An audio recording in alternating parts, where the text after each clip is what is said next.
Bismillahirrahmanirrahim. Assalamualaikum warahmatullahi wabarakatuh. Alhamdulillahirabbil alamin. Alhamdulillahilladzi bi ni'matihi tatimmus shalihat wa bi hidayatihi tazulu dhulumat. Wassalatu wassalamu ala khairil ibad sayyidina Muhammadin sallallahu alaihi wasallam al-mab'uts rahmatan lil alamin wal aqibatu lil muttaqin. Amma ba'd.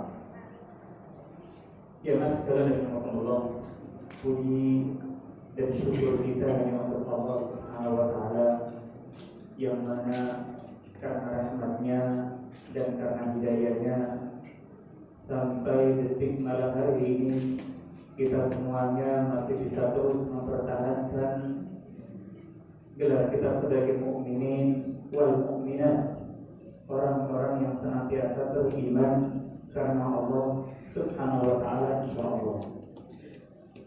Yang kedua, salawat salam kita dan rasulnya Nabi kita Muhammad sallallahu alaihi wasallam yang karena bimbingan sunnah-sunnahnya sampai detik hari ini pun kita semuanya masih bisa menikmati indahnya agama kita, yaitu Islam.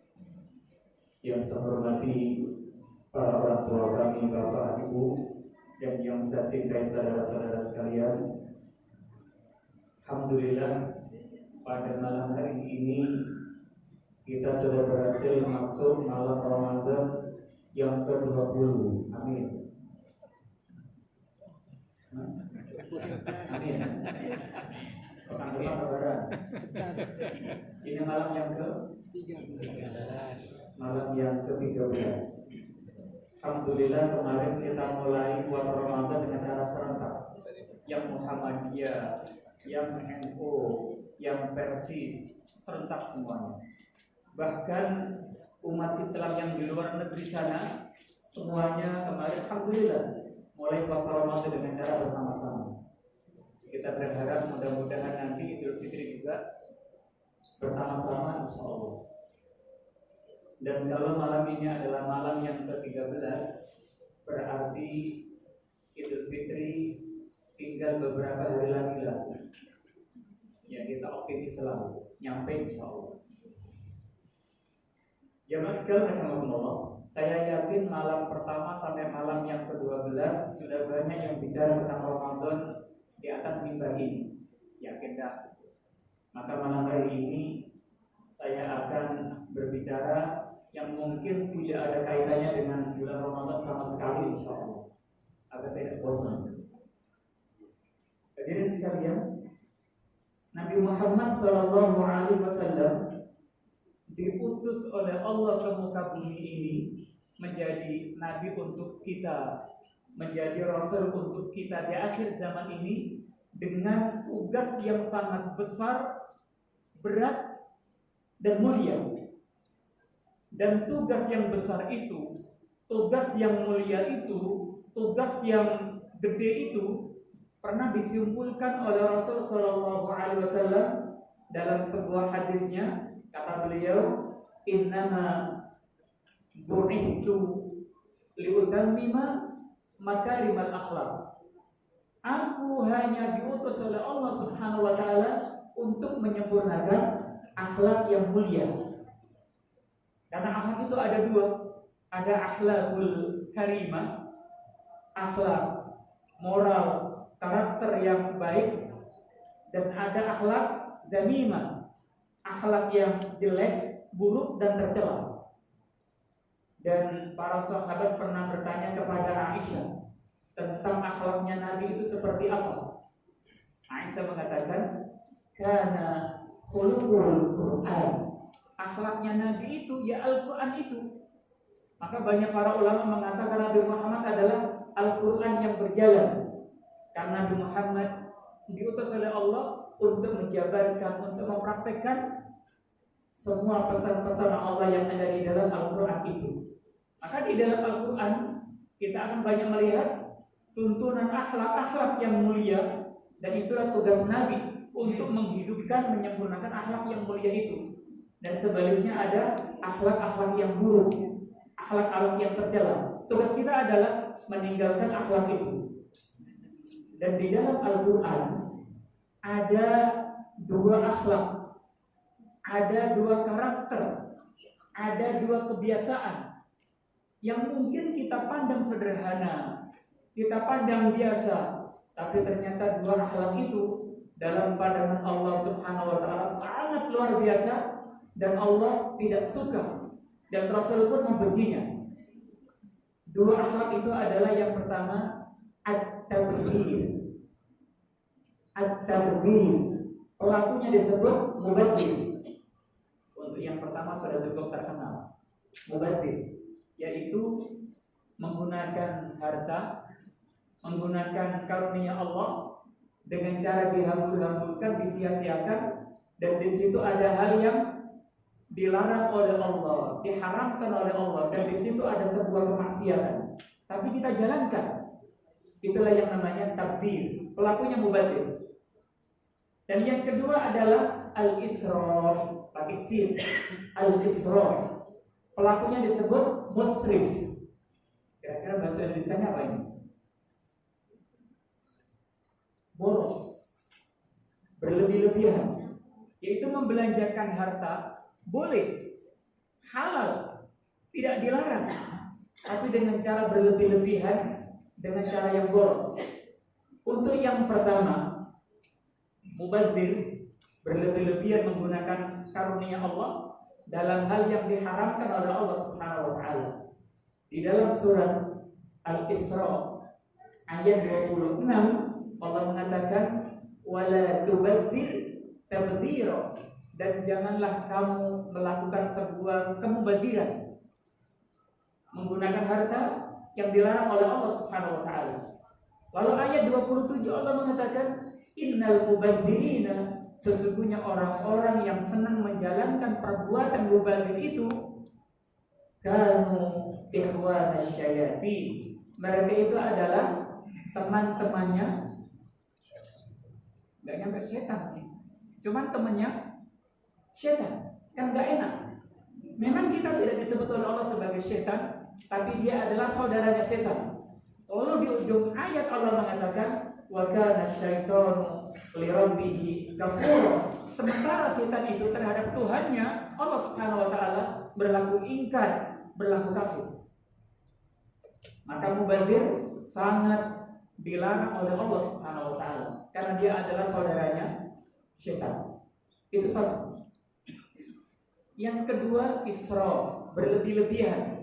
Aslinya perbuatan itu boleh, aslinya pekerjaan itu halal, aslinya aktivitas itu tidak dilarang, tapi ternyata dijalankan dengan cara yang berlebih-lebihan. Akhirnya itu tidak disukai oleh Allah Subhanahu wa taala. Dan informasi ini bisa kita dapatkan di dalam surat Al-A'raf ayat, agak lupa nih, kalau tidak salah ayat 31. Al-A'raf ayat 31. Allah mengatakan ya bani Adam, wahai keturunan Adam. Saya yakin kita semuanya merasa sebagai anak Adam. Ada gak yang ada di sini mungkin terbuat dari tepung terigu barangkali itu? Gak ada kan? Kita semuanya adalah anak Adam, dan dipanggil oleh Allah di dalam ayat ini, ya bani Adam, wahai anak Adam, khudhu zinatakum inda kulli masjidin, ambillah, kenakanlah pakaian yang paling indah ketika kamu pergi ke masjid Allah. Jadi waktu kita hadir ke masjid disuruh mengenakan pakaian yang paling indah. Itu adalah perintah dari Allah Subhanahu wa taala. Setelah itu Allah mengatakan wakulu, dan makanlah kalian semuanya. Makan boleh enggak? Boleh, halal. Bahkan dianjurkan. Wakulu, dan makanlah kalian semuanya. Washrobu, dan minumlah kalian semuanya. Jadi makan, minum, memakai pakaian itu dianjurkan, itu diperintahkan oleh Allah Subhanahu wa taala. Tapi Allah mengatakan wala tusrifu. Tapi janganlah kalian itu berlebih-lebihan, boros. Di ujung ayat Allah mengatakan innahu la yuhibbul musrifin. Sesungguhnya Allah itu tidak suka kepada orang-orang yang berlaku boros tadi, orang yang berlebihan, meskipun aslinya halal, boleh dan tidak dilarang oleh agama Allah Subhanahu wa taala. Tapi berlebihan itu Allah tidak suka. Sekarang ada sebuah riwayat untuk menjabarkan dua hal yang tidak diperkenankan di dalam Al-Quran itu. Jamaah sekalian, pada suatu hari Nabi Muhammad pernah datang ke dapurnya Aisyah, masuk ke dapur, dan Aisyah sedang memotong-motong roti. Ketika Aisyah sedang memotong-motong roti, ada beberapa roti yang rontok, gogrok. Bahasa Indonesianya apa itu? Apa bahasa Indonesia? Kalau tadi bahasa Jawa ya. Memotong roti kan ada yang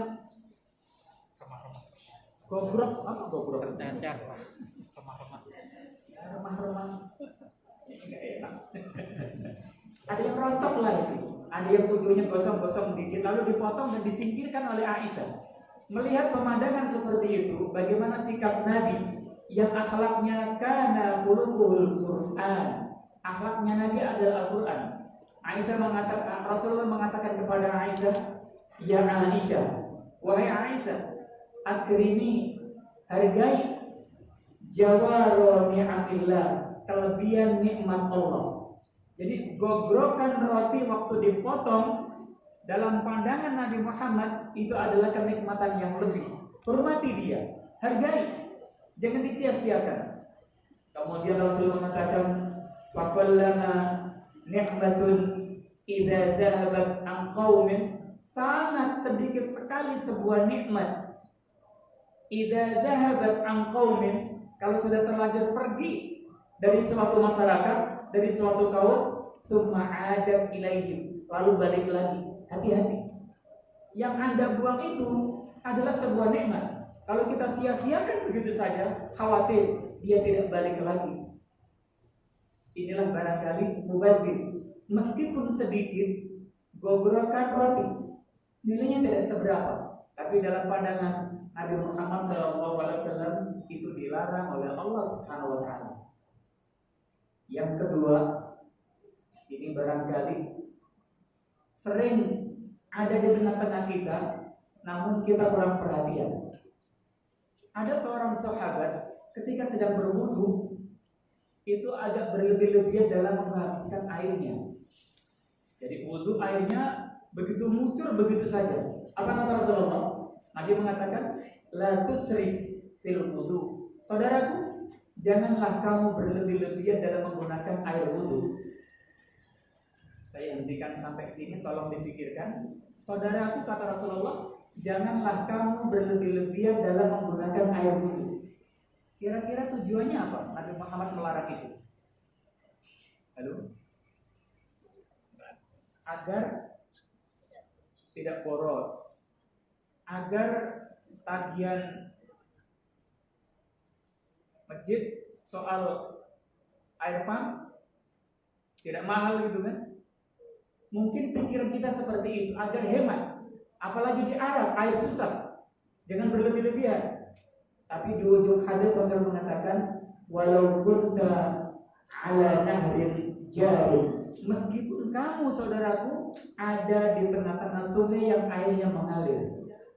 Air yang mengalir, waktu kita wudhu dengan air yang banyak tidak akan habis. Waktu kita hemat dalam berwudhu, air pun tidak habis. Kita mandi, air tidak habis, mengalir. Kita tidak mandi, tidak wudhu, air juga mengalir. Ternyata yang dilarang oleh Nabi Muhammad, motifnya bukan sekadar ingin hemat, tapi ingin agar mentalnya umatnya itu mental yang hemat, tidak boros dan tidak sederhana. Kenapa? Karena Allah tidak suka perbuatan yang boros seperti itu. Sebagai penutup, waktu kita ada di rumah, tiba-tiba kedatangan seorang tamu. Kita selaku sahibul bait, tuan rumah, punya kewajiban. Ada tamu datang, apa kewajibannya? menghormati tamu. Nabi Muhammad mengatakan, "Man kana yu'minu billahi wal yawmil akhir." Barang siapa yang beriman kepada Allah, beriman kepada hari akhirat, kata Nabi, "Falyukrim dhaifa." Hendaklah tuan rumah itu menghormati tamunya. Hendaklah tuan rumah itu menghargai tamunya. Apa bentuknya? Ya minimal kita kasih siapa? Kasih handphone atau kasih pulsa ya? Ya kasih minum lah. Bentuk minumnya adalah ya mungkin gak usah nyebut merek lah ya. Air mineral gelas sama sedotannya lah itu. Kita sajikan untuk tamu air mineral atau gelas kecil. Lalu tamu itu minum, dicoblos, diminum, 1 sedot, 2 sedot, ditaruh di meja, ngobrol, lalu pulang. Air minum ini karena baru disedot 2 kali, masih banyak apa sedikit? Masih lumayan banyak. Dibawa pulang atau ditinggal? Biasanya selama ini. Mungkin kadang-kadang kita kan menjadi tamu. Air yang sudah kita minum sedikit, sisanya masih ada. Lalu tamu itu pulang dengan meninggalkan sisa air mineral di gelas kecil tadi. Oleh tuan rumah, sisa air mineral ini diapakan? Diminum atau dibuang? Sisa tamu. Saya yakin kebanyakan dibuang begitu saja. Ini kira-kira sisa air minum. Memang nilainya tidak seberapa. Tapi kalau dibuang, ini masuk tabdzir yang pelakunya disebut mubadzir atau termasuk israf yang pelakunya disebut musrif. Masuk mana ini? Antara tabdzir dan israf, antara mubadzir dan antara musrif. Untuk mubadzir itu adalah sahabatnya syaitan, tidak enak. Untuk israf ternyata Allah tidak suka, dan Nabi Muhammad kedua-duanya tidak menyukai dua perbuatan tadi. Kalau kita mendapatkan seperti itu, apa yang harus kita lakukan? Mungkin gantianlah kita yang menjadi tamu. Tuan rumah memberikan air mineral, kita sudah minum 1 sedot, 2 sedot, masih banyak, lalu pulang. Agar kita tidak termasuk mubadzir, agar kita tidak termasuk musrif, apa yang harusnya kita lakukan sebagai tamu yang telah dihormati oleh tuan rumah tadi? Gelasnya agak gede-gede amat kan? Ya kalau bisa air itu kita habiskan. Bisa jadi berkahnya ada di situ, kata orang tua kita tadi. Habiskan air minum itu. Kalau habis selesai. Mubadzir bukan, musrif pun bukan, dan tuan rumah pun tersanjung. Jamuannya dihabiskan. Senang sebagai tuan rumah. Kalau tidak habis, agar tidak mubadzir, tidak musrif, ya dibawa pulang.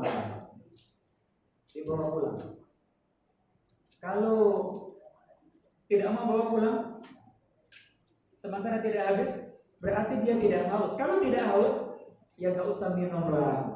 Biar masih utuh. Kalau masih utuh, siapapun masih mau melanjutkan atau meminum air yang disediakan oleh tuan rumah tadi. Kenapa?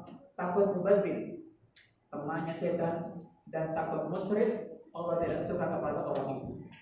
Maka mudah-mudahan nanti waktu kita bertamu, kita tidak melakukan dua hal yang sama-sama tidak disukai oleh Allah itu dan sama-sama tidak diperkenankan oleh Rasul Sallallahu Alaihi Wasallam. Kupas-kupas, buang habis, puas gak puas waktunya habislah. Mudah-mudahan kita bisa mengambil pelajaran sebagai muslim, sebagai mukmin, muslimah, mukminah, dan sebagai umat Muhammad Sallallahu Alaihi Wasallam yang dianjurkan punya akhlak di muka bumi ini. Terima kasih atas segala perhatiannya dan mohon maaf atas segala kekurangannya. Subhanallahumma wa bihamdihi.